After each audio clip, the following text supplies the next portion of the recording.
Channel, you're online. We're ready to go. Welcome, everybody. CueSports International's presentation of the 2017 J. Swanson tournament, the Swanee, at Cue Billiards here in La Mesa, California. You got Brian Parks and Chris Tate. This is down to the last 32 players on Sunday morning. You've got started out with 128 full field, and we're down to the last quarter. Everybody here today is in the money, and this will be a race to 8. And it's Brian Parks and Chris Tate. Brian's wearing the hat, about to break the balls in bright red. He got here beating me last night, actually. And by the way, this is George Tate.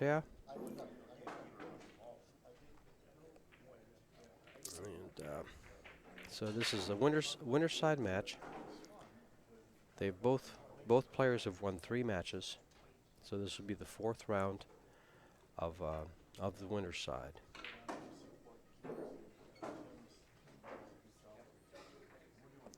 Playing 3-foul rule. 9-ball does count on the break. Magic rack is required. This table is a gold crown Brunswick. It has 4-inch pockets. Plays very tight, very fast, and very nice. Great playing table. I had the pleasure of playing my first match on it yesterday. Well, I played on it yesterday. I don't know if I had pleasure playing on it. I did happen to win, but it wasn't pleasurable. Chris is pushing out here, leaving a long shot. Says, Brian says, it's too far away, I don't even want to look at it. It's too early in the morning. Both players are very much the gentleman. Don't see anything going on here.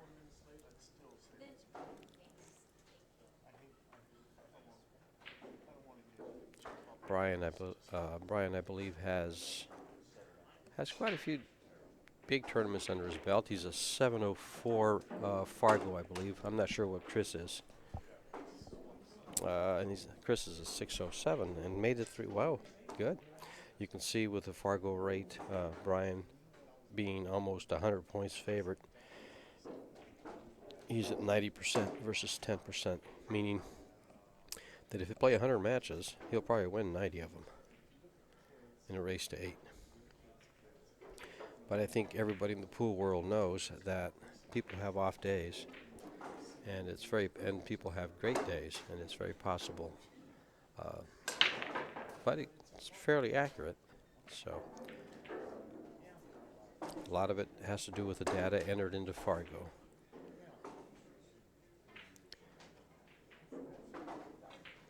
He's got to make sure he cues low on this ball. He doesn't want to cue high on it because it'll kill the ball off the rail. He's cueing a little bit high on it. Oh, he's center ball. He's using center ball. Comes straight up. Yep. Cuts it real thin. He came up too far, I believe. Well, there's always a side pocket, but over a ball. The bed of this table is awfully fast. The rails are very good speed, and the reason for the bed being faster than normal is they've got five lights over the table that aren't normally there, so it kind of dries it out and warms it up a little bit, which will speed it up. So the rest of the tables in here don't play like this. It's a humid day here in San Diego. It's been raining for 3 days.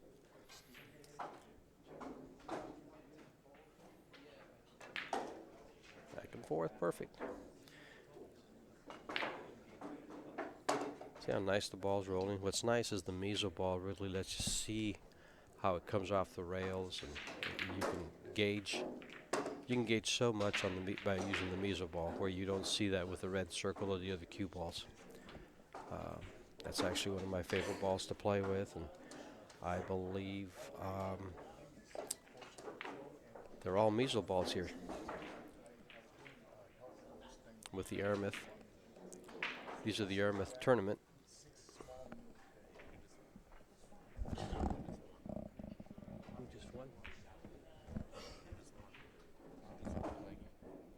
Oh, should I tell him that you just won that game?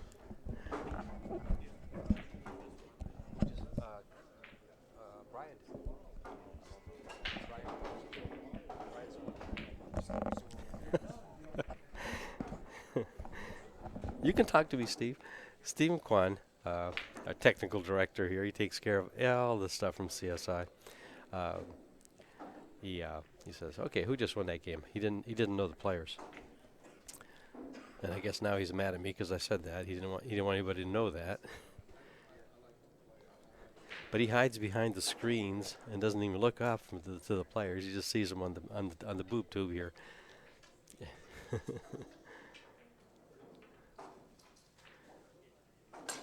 So it's alternate break format. So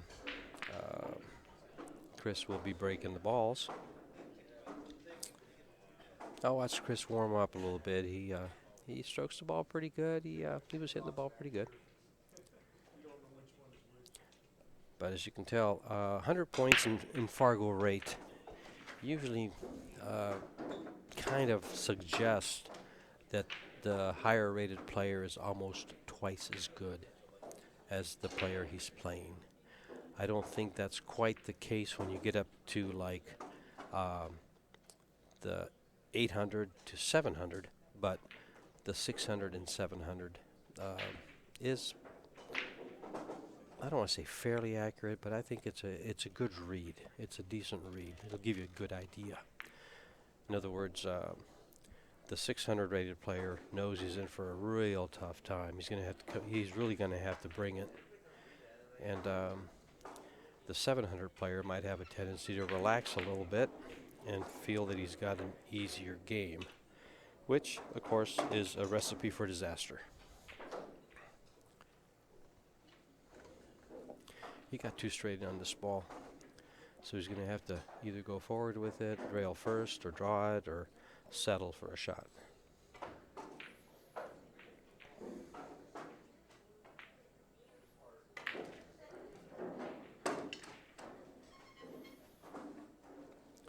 Nice shot there. The low deflection cues help you do shots like that because they don't come off exactly the way a normal cue does. And I can tell by the tip that he has on that shaft that it's a low deflection cue. Or shaft, excuse me. It's got the real short ferrule. Probably a predator or a tiger. And there's your 4-inch pockets, but he missed it well and left it behind the 6 ball. He may be able to go rail first with a little bit of juice. If he digs into the cue ball, he may be able to spin it over there and make this ball.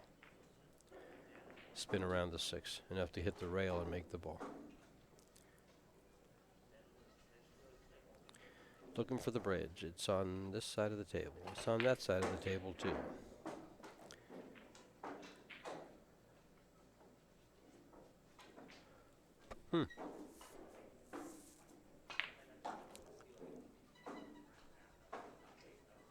He wants 2 bridges? Bridge on top of a bridge? No, he's gonna kick this ball. I think I'd rather Mesa it.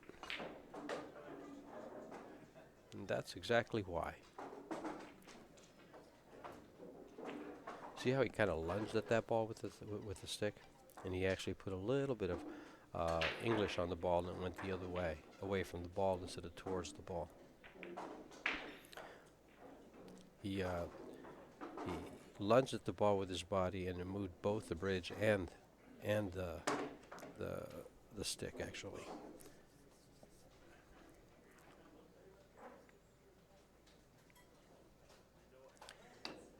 And this is just a straight up and down, but watch the speed of this ball. He's coming all the way down, pretty close to the bottom rail. Well, first diamond. Tough cut either way. Either he plays the ball or he'll play safe behind the 9.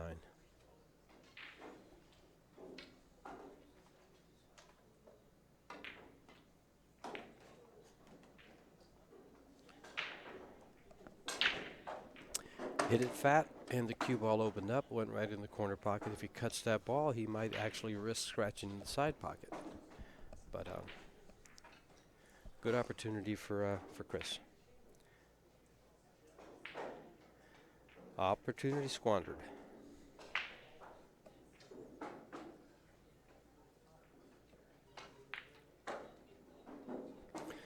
We're in sunny San Diego. It's very overcast, raining, and cold. It's a nice Saturday morning. Wait a minute, it's a Sunday morning. Steve looked at me like, yeah. That's what happens when you're retired. You forget what day it is. Every day is Saturday. Straight in here, and fairly straight in, excuse me. He had enough to stroke that ball and just not have to roll it. And game number 2 goes to Brian Parks. He's from, I believe he's from Bakersfield, California. In fact, Brian has a real nice setup at his house. I believe he's got 2 tables set up, and it's Mitch Ellerman showed me a nice picture of his place.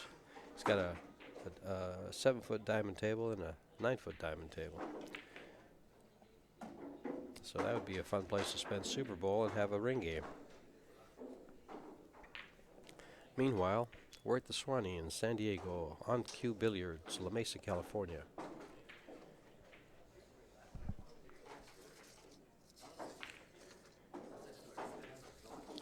Everybody out there, keep in mind, I believe next weekend on Cue we'll be hosting the Mesa tour,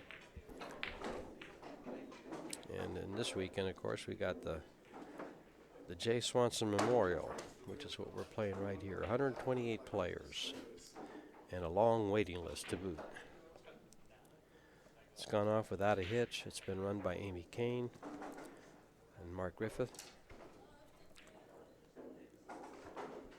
Steve Kwan, our technical director for CueSports International.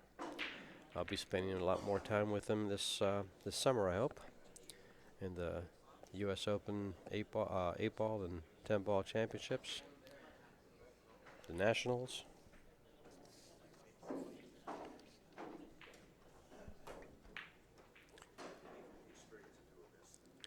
And you can see the right side of the ball. Not much you can do with it. You can try to make it in the left-hand corner pocket, or bounce it right back up table and play safe. Cue ball's going to head towards the bottom table here by the 3. He's drawing the ball. He's drawing it up. Went for it, made it, and it looks like the 2 ball may go by the 9. If it doesn't, he'll either look to play the 9, play safe.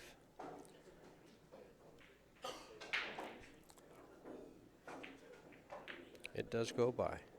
Spun the ball real nice over to the right with a lot of inside English, or in this case, right-hand English. Got straight in on the 3 where he does not want to be, since he wants to head over to the left side of the table for the 4 ball.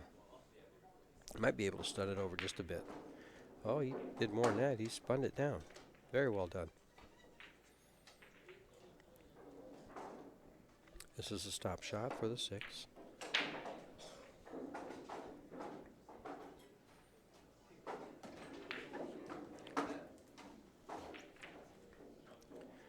He won't mind getting straight in on the 7 ball. He'll try to leave the cue ball right where his hand is.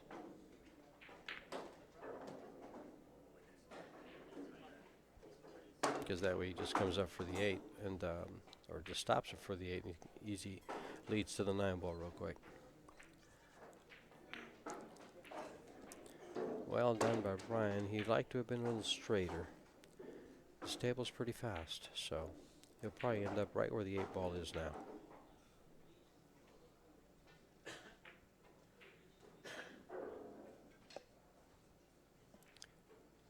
Straight in on the 9. Rack number 3. barring an earthquake. 3-0. Look at your percentages now. There's only well, at 2-0 there's a 4% chance of Chris winning this match, according to Fargo. At 3-0, there's a 2% chance. Basically saying that in a race to 8, trailing 3-0, out of 100 matches, or close to 100 matches, he might win 2 of them. That's because Brian's going to take a nap and afford him the opportunity to win.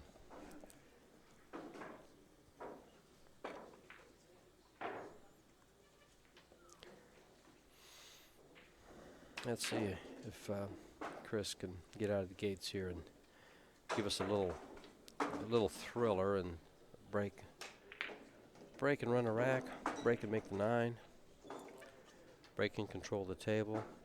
3 different ways of winning a 9-ball game. Nice break. Cue ball's up in the middle. Didn't make anything. It's open. And he's left a pretty good opening. Decent shot on the 1, leading to the 2, 3-8 combo. Lays out pretty nice. Nothing's tied up. But it is a very, very tight pocketed table. So let's see what Brian does with this. He misses the opening shot. Overcuts the ball slightly, catches the corner, and does not take advantage of a run opportunity.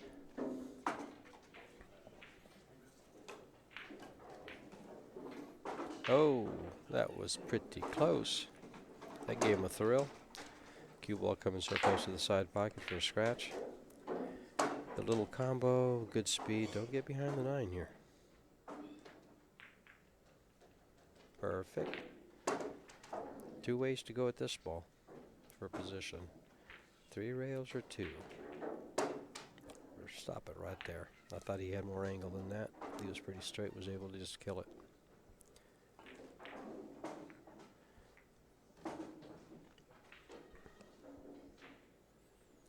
So far, so good. He's got just a little bit of a funny angle. Was able to just stop it there, stay there. He's got to come over for the 7. Again, doesn't mind being straight in. He just follow down a little bit.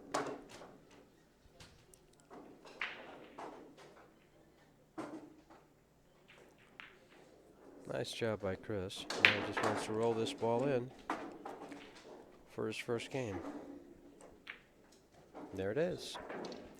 Well, he didn't break and run, but he did break and then run out from the 1 ball when he returned to the table. Good job.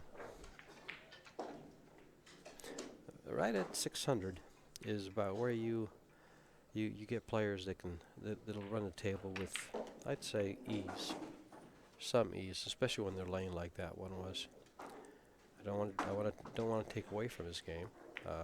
600 Fargo is right where you start being a little bit more than a respectable player in relation to, the 700s, the 800s. 800s being top level, top tier pros. You've got guys like Shane Van Boning at 830 and change. You got some of the Chinese players. Some of the players we have here today, you got Rodney Morris at 782. You've got Vilma Foldis at possibly a little higher. Let's take a look. I think I have some of that information kind of handy. So if that's the case, we can look at it and really find out. Let's take a look at who our top players in this tournament are. According to Fargo, you got Francisco Bustamante at 796, Mr. Foldis at 790, Rodney Morris at 782, Mr. Gallego, another Filipino player, at 772. So you got some heavy hitters here today. 128 players, and top 10 are in the 700s. Brian actually 704 is right at that level. Under him is where they go underneath into the 6s.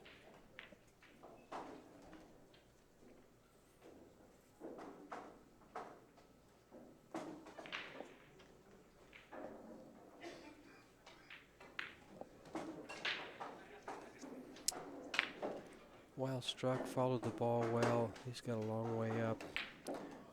Can he? Oh, he can see this. He could choose to play it off the 4 on the side.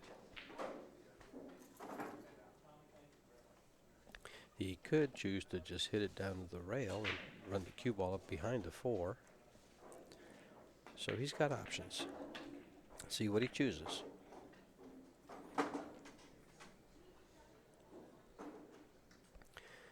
He's going to play it in the upper right-hand corner pocket, it looks like. If you miss this ball, it's pretty much a sellout. If you don't miss this ball, it's pretty much a run-out. So, in other words, he laid it on the line and said, I'm going for it. Those are the 3 ways to play that, in my most humble opinion. It's funny, I can find 3 ways to play that, and somebody else can find 3 different ways to play that. Neither is right, neither is wrong, just different. As long as you can execute what you play. Some have higher percentages, but it's all in what you're able to execute. And it looks like he'll be able to execute this run out. He's going to have to slow roll this, or is he going to go up and down?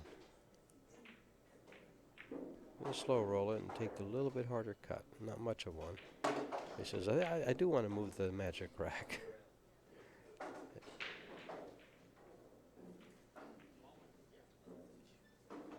As long as he doesn't lay it down in front of the pocket, we'll be okay.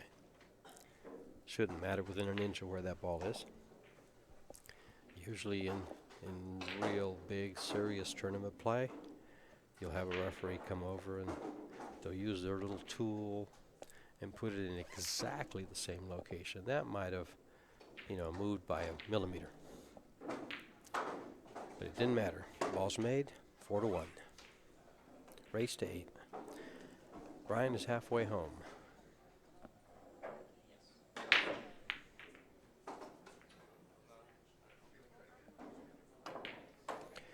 Coming up, July 17th through the 19th, you got the U.S. Open 10-ball championships presented by CueSports International. It'll be held at Griff's on 9-foot diamond tables.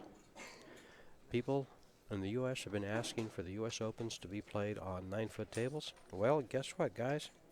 For all of you 9-foot proponents that want to see the pros, really open up and play their best, here you go. And then July 29th through the 31st, we'll have the 8-ball U.S. Open Championships in the same place. And in between, we will have the Nationals. The 41st BCA APL National Championships at the Rio All Suites Hotel and Casino.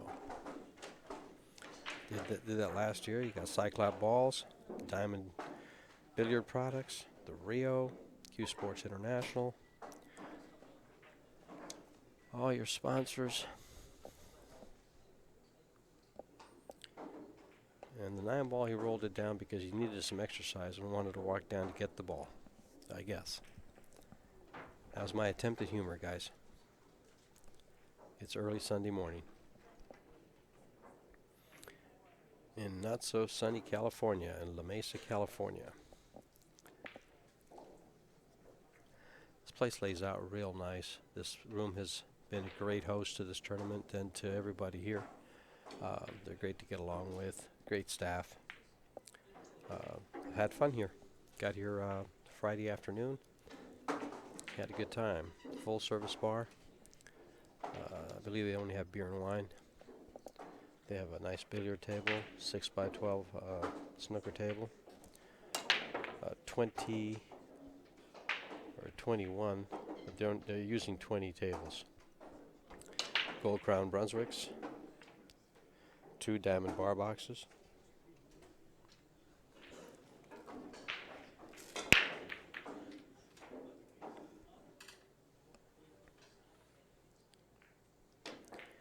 Broke the balls, but gave up control.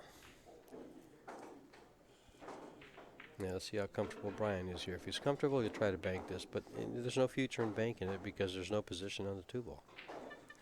So, more than likely he'll play safe, bring the cue ball around to the lower right-hand corner pocket. No, it went to the left-hand corner pocket and get behind the 9-5. Got perfect too, look at this. There you go. Actually more balls to hide behind, right there behind that stack of 3 balls than there was on the side, because on the right-hand side you got the 8, 6, and 2, kind of close to the rail, but you got a big window between the 4 and the 8. So, he actually played a real smart shot there. Nice hit. Dug down on the ball, came off short off the rail. Left his opponent straight into the side pocket. Again, with no shape. He can follow this if he wants, if he chooses. I'm not sure what he wants to do, because more than likely there's a safety coming next.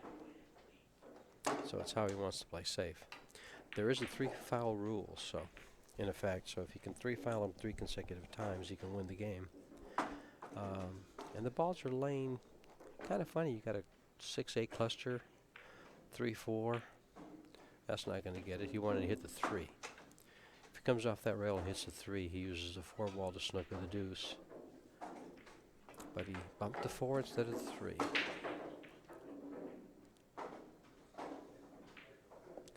With 4-1 lead, you don't worry about it too much. If they were tied up, he'd be beating himself up a little bit. Something he shouldn't do.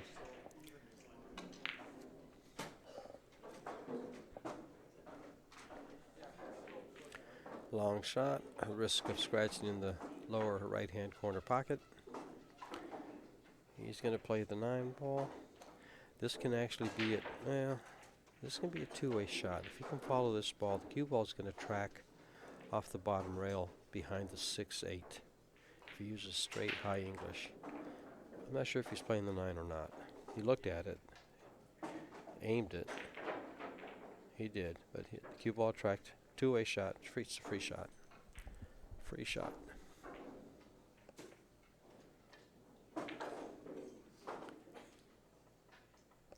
Brian's been around the block a little bit. I believe he has won the Rum Runner up in Las Vegas, which is a prestigious, I guess, bar table tournament that they have on a yearly basis in the Las Vegas area. And it's a good tournament to win. If you're a good player and you can win that, you know you're a good player when you win that, excuse me. Because you beat some people. It's a strong field comes out for that every year. Very strong field. Bar table specialist, champions, pros. Good prize monies, great Calcuttas.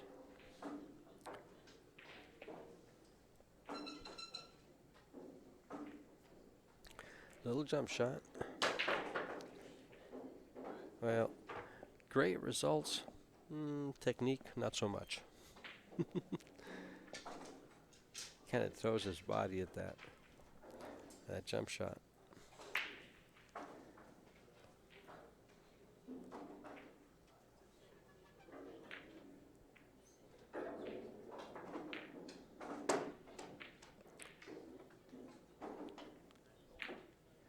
Overshot it by a little bit due to the speed of the table. Hard to judge when you come. He wanted to stop it about where the 8-ball is, in line with the 3. Then it rolled a little past it, about 8 inches maybe. But enough to see. Those little side pocket shots are so deceiving.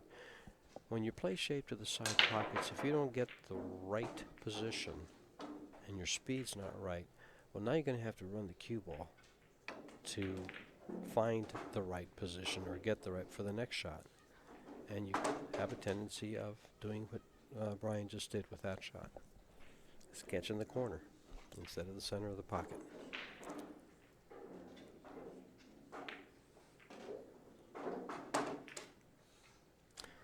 Well done by Chris. He just bumped the ball and slid over for position. You know, he might be trying to move the 6 here. Well, looks like he's going to be playing a 6-9 combo. It's lined up pretty good, as you can see. Nice. See, that's nice camera work by Steven. He knows what to move, how to move it, but didn't help Chris any. It helped us look at it. It didn't help Chris make it.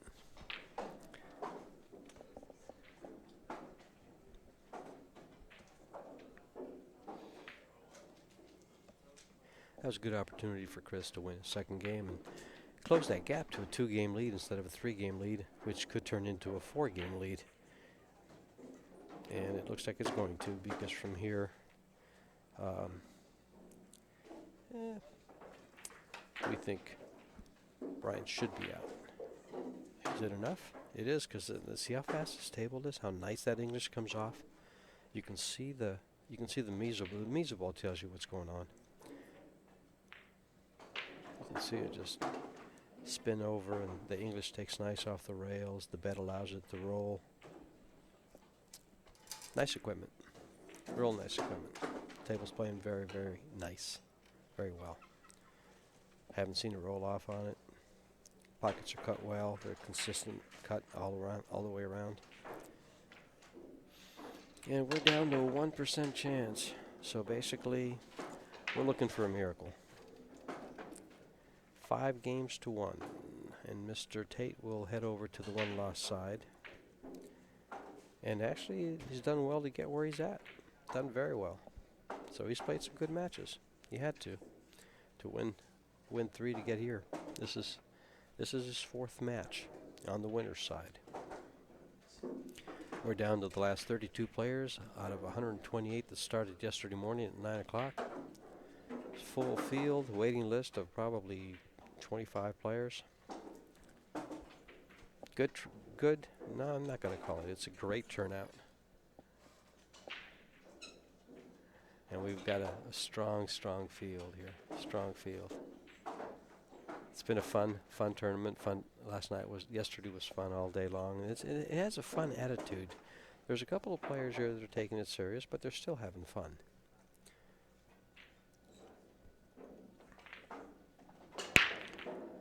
Some of the matches going on right now. You got Rodney Morris in the match. You got Vilmos Foldis versus Mitch Ellerman. Being played on a table right behind us. The problem is I don't recognize a lot of the players. I don't know a lot of players. Nestor Dominguez and Rami Bakhtiri. Oscar's playing another gentleman, Oscar Dominguez. Francisco Bustamante is in a match, I believe. I saw something where in the last 2 or 3 matches, Francisco's only lost 2 games. So he's beating his opponent's 8. He's being merciless. Meanwhile, Brian pushed out to a bank on the 2 or a safety. Says, you decide, but both balls are on a rail opposite each other. On a side rail opposite each other. Interesting. I'd give it back to him.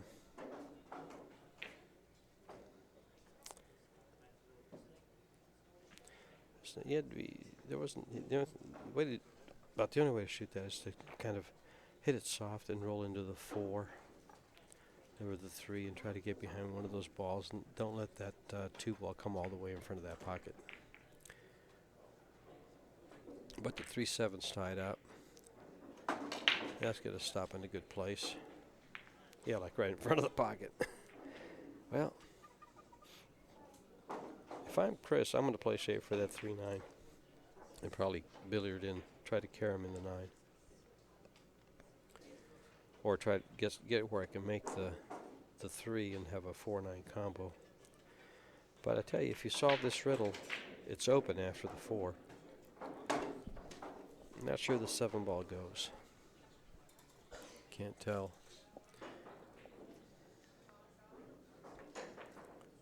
He's playing safe behind it. Did not get it. Looks like the 3 ball may go by the 6. If it does, he still has work to do to get shape on the 4. He can draw it and come straight back across because this table is so nice. It just plays so well. It allows you to do things you might not be able to do on other tables. And you don't have to slam the ball. You can stroke it real nice.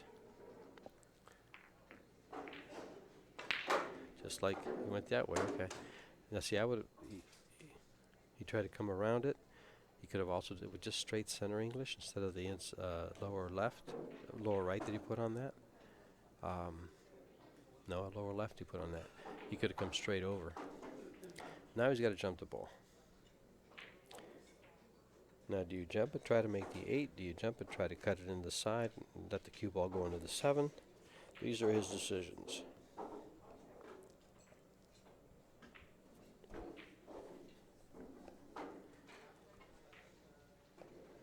Those of you watching out there that might have been here yesterday, someone left a very nice Predator Air jump cue in the corner by table 8. He turned it in last night. He went to the side pocket and scratched off the 7. I didn't think that was going to happen. I thought it was a good shot to go into the side and go into the 7. I was wrong. So was he.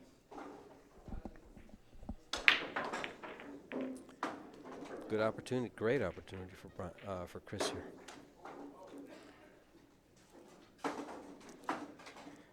Wants to get good. Oh, he kind of poked at that ball, and when you do that on a tight table, those are the results you normally get. Because poking at the ball doesn't yield very good results.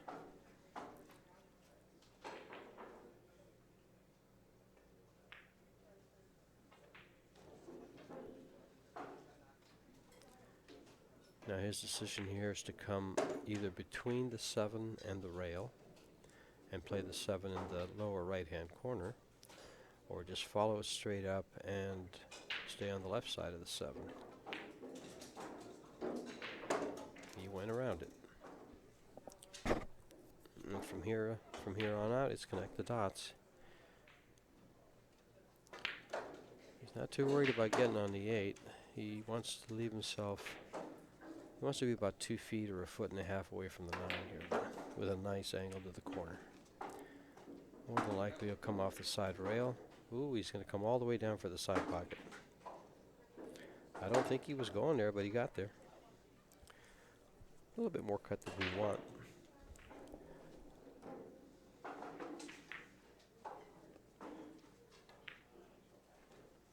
Six to 1.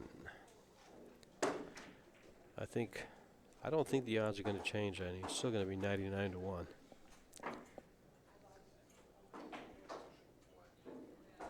Or the percentages are going to change any.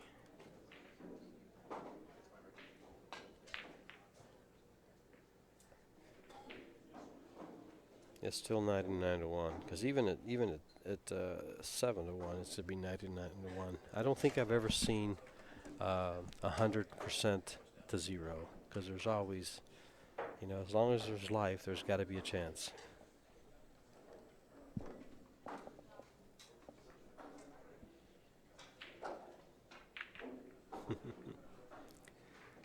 Alternate break format that allows Chris Tate to come back to the table against Brian Parks. You're watching the 2017 J. Swanson Memorial. This is the 21st edition, I believe. They've had this, I think it was 1996 when they had the first one, and this is the 21st edition of the J. Swanson Memorial here at Cue. It's been held here quite a few times, and I know it's been held in L.A., Hard Times, College Billiards here in San Diego. It's always been a fun, big tournament.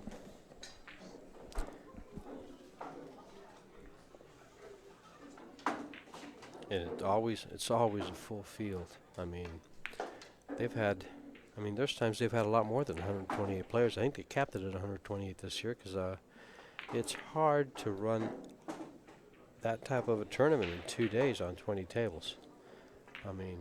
Amy Kane's done a great job of doing so, keeping everything running. First available table. The room is full of players all across the bar, watching, players waiting, players playing. Fun environment. You want to spend a weekend sometime and enjoy San Diego if you really love pool, if you're a poolaholic. this would be the place to be. T-shirts available from Fast and Loose Designs.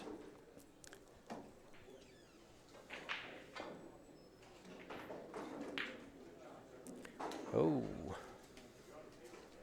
long shot's going to turn out pretty good. Looks like Chris has a nice shot that just kind of come off the left side of the 3 and go behind the 6-9 with the cue ball. Try to get a little bit of a hook on it. There's not really, he could try to play the 8 with the cue ball. That's exactly what he did. And he came out okay, actually, because there's not much he can do with the 3.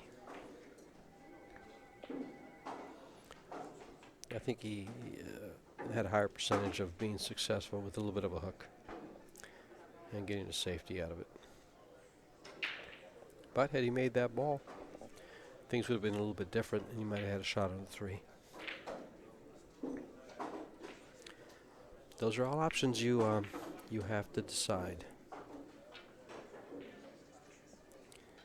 Come to the table, make up your mind what to shoot, shoot it, execute it. Sometimes you can execute the wrong shot the right way and still be okay. But for the most part, when you execute the right shot the wrong way and you're still able to get it done, it still works out better for you. Shooting the right shots is where it's at. Shooting the wrong shots will get you in more trouble, shot after shot. A lot of it is shot selection. Staying on the right side of balls so you can run to your next angle, run angle to angle. Like here, he should just follow this, go 2 rails to just past the center of the table on the right to shoot the 7 in the upper left-hand corner. He's going to come too far because of this table. No, it's actually not that bad at all. He'd like to have been about 4 inches over to the left, but it's still there. No problem. He'll be able to hit the head rail and come down. It's much better and much more controlled than a draw shot. Less chance of a miscue. And here, with a follow shot like that, you can fall on your position instead of roll to your position with a draw. And you're more consistent with the speed.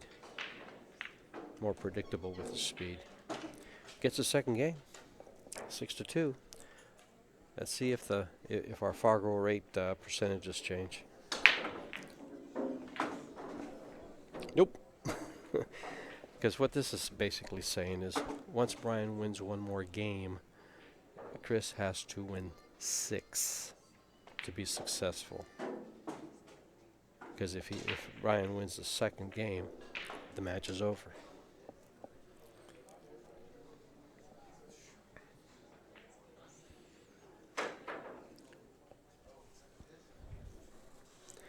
And in order for Chris to win, he has to hold Brian to 1 win, and he has to find a way to win 6 games in order to win this match. Hold a stronger opponent to 1 and win 6 is his challenge of the day. Cue ball, side pocket, nope, close. But he didn't give up anything. The 1 ball still hiding behind the 6.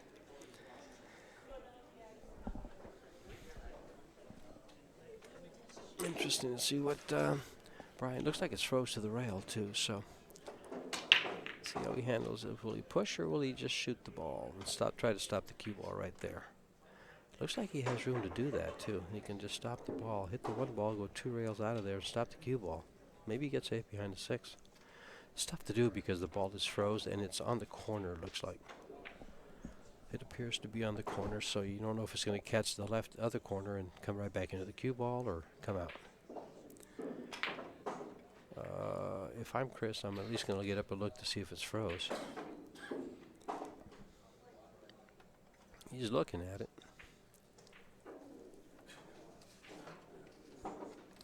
Another big U.S. Open coming up, April 10th to the 14th, with the $10,000 guaranteed added money, $550 entry fee is the 2017 U.S. Open Straight Pool Championships being held in Windsor Locks, Connecticut.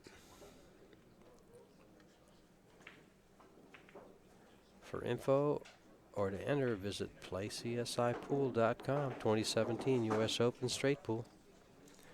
CueSports International puts on all the U.S. Opens, 8-ball, 10-ball, straight pool, and 9-ball. U.S. Open Bar Table Championships, or U.S. Bar Table Championships, coming up in December, the 10th through the 16th. That'll be in Las Vegas, Nevada. July 17th through the 31st, you'll have the 41st BCAPL National Championships at the Rio All Suites Hotel and Casino. Boy, when they set that up, it's one heck of a venue. You've got 40 vendors. If it's pool, it's there. What a great place to spend a few days or a lot of days. And guess what? You're right next to the biggest adult playground in the country, Las Vegas.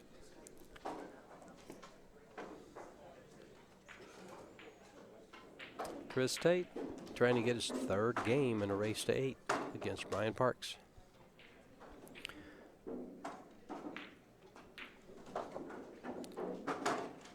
Things are looking good. He wants to get on this 4-ball.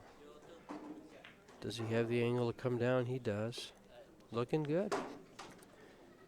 Careful with the 8-ball here. You don't want to run into it. I don't think he will. He'll come up. Oh, but you got to make the ball. No matter what, you got to make the ball. I'm not so sure that. Yeah, I think he could cut the 5 if he had to. He might be. Can't tell. But he's left the long shot. Jarred that 4-ball right out of that pocket. 4-inch pockets, folks. They don't quite go in like regular pockets. See what I mean? These pockets will make a grown man cry sometimes. Cuts down your run-out ratio considerably. Because if you're not close to the ball, those long shots get tedious after a while. You can fade a few of them. You're not going to fade a lot of them.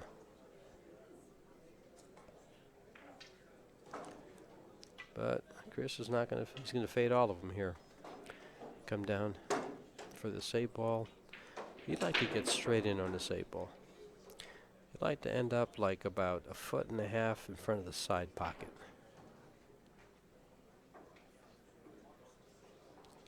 Like about there.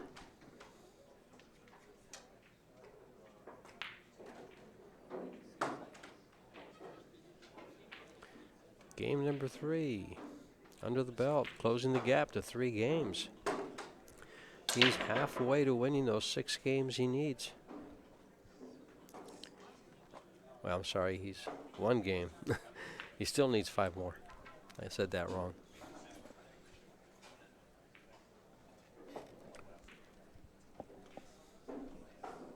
And he's got the break, so that's actually a big game when you're playing an alternate break format. And you win on your opponent's break. It's the same as breaking serve in tennis. So it's actually big. I've seen some matches go where, each player breaks and runs out. The next player breaks and runs out. They go back and forth, back and forth. Brings to mind a perfect match that I got to experience in Las Vegas this past summer between Josh Roberts and Shane Van Boening. The only miss or error in the entire match was a break and scratch by Josh. Other than that, they were break and runouts by both players. I think it was a race to. I don't remember if it was a race to 8 or a race to 9. It was a race to 8, I believe. So you had basically 15 runouts by 2 players. And Shane did run out the game that Josh scratched on. Back to this match. You got Chris trying to get his 4th game in a race to 8. 1 ball goes straight inside. It's the only ball that goes in. Has a long shot on the 2, and for a change, the cue ball is right in the middle of the magic rack, and the 9 ball's on the rail. Usually it's the 9 ball that sits right where the cue ball is.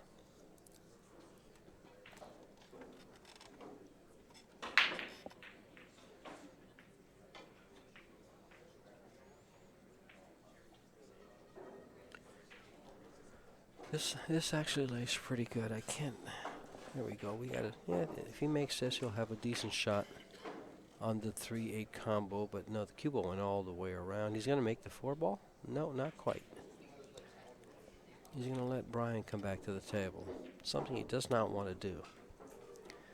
He'd like to keep Brian in that chair because he can control Brian when he's in the chair. He can't do anything about him when he's at the table. See, because when he comes to the table, he does stuff like that, which is detrimental to Chris's health.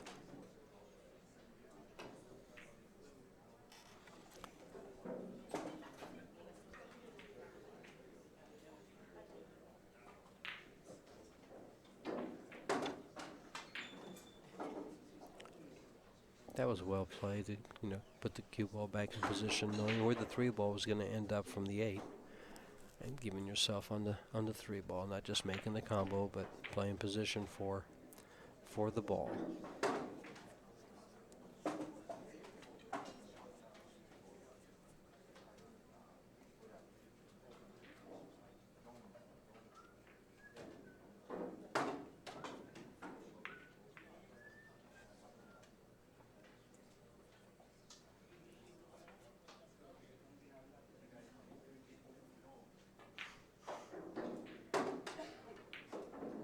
Side pocket is pretty much.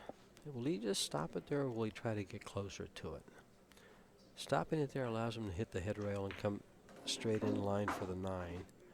Running up doesn't let him do that. Yeah, I thought he would just stop it. Now he can just stun the ball to the left, hit the head rail, and come down to about a diamond above the side pocket. I like being close to the 9 ball when I shoot it. He's going to be too close to the 9 ball when he shoots it. That's, in my opinion, too close, but it's perfect for a left-hander.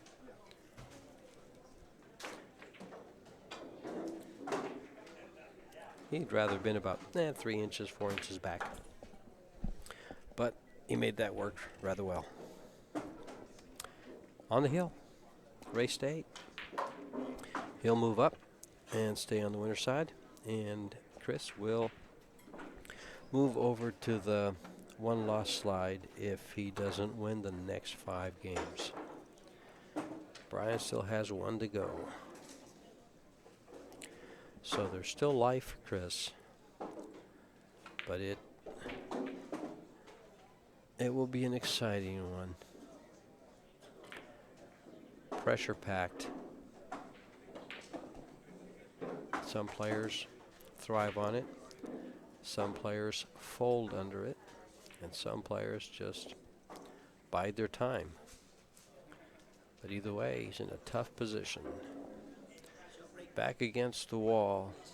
And he's got a tough opponent striking at him.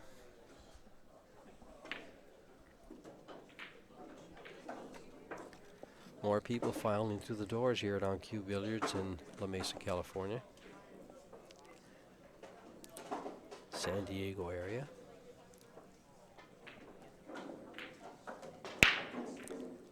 Cue ball, side pocket.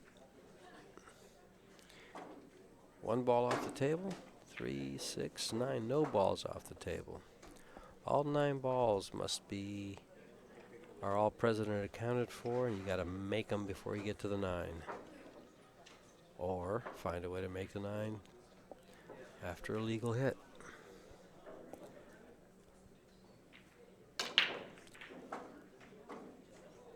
With the 2-3 where they are, if the 6 wasn't there, I'd blast at this 9 ball. Not really. I'd probably play safe. Make the ball, try to open it up. There's so many things it's just all choices. Well, is he going to draw back, or is he going to try to go 2 rails into the deuce off the right-hand side?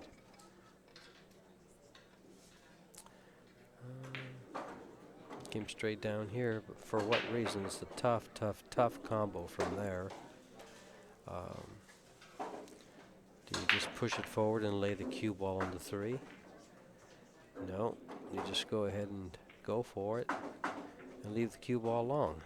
Say, okay, you can shoot the 2, but you have to go around the world to get position on the 3. I don't think he can pocket the deuce and hold the cue ball for position. He'd have to go around the table. Let's see what he tries or what he does here. He just goes for the safety. Automatic. He left the shot, but left the shot with no future. In other words, go ahead and make the deuce. Good luck getting on the 3.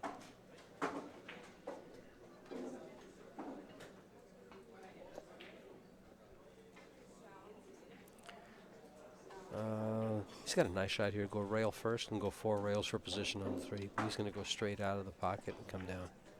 Just like that. 2 ways to play that. That's one of them. And a successful one at that. If he goes 4 rails, he has to come between the 5 and the 8. So.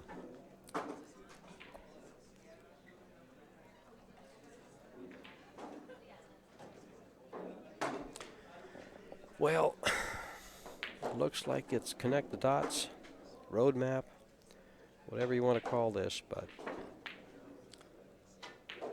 it's going to take a mistake by Brian for Chris to come back to the table. An unforced error by Brian. And I don't see that in his future. If it's going to happen, it's going to happen right here. Where that cue ball comes around and might scratch in the side. But at that speed, no.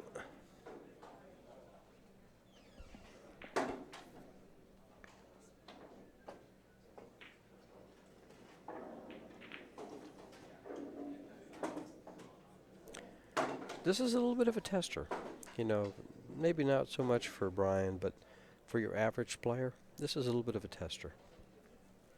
Tight pockets, and that's what makes it a tester. If it was big pockets, it'd be no problem. Didn't test him very much. He got perfect position. Match is over. Brian Parks moves on. Chris Tate goes to the 1-loss side. Good luck, gentlemen.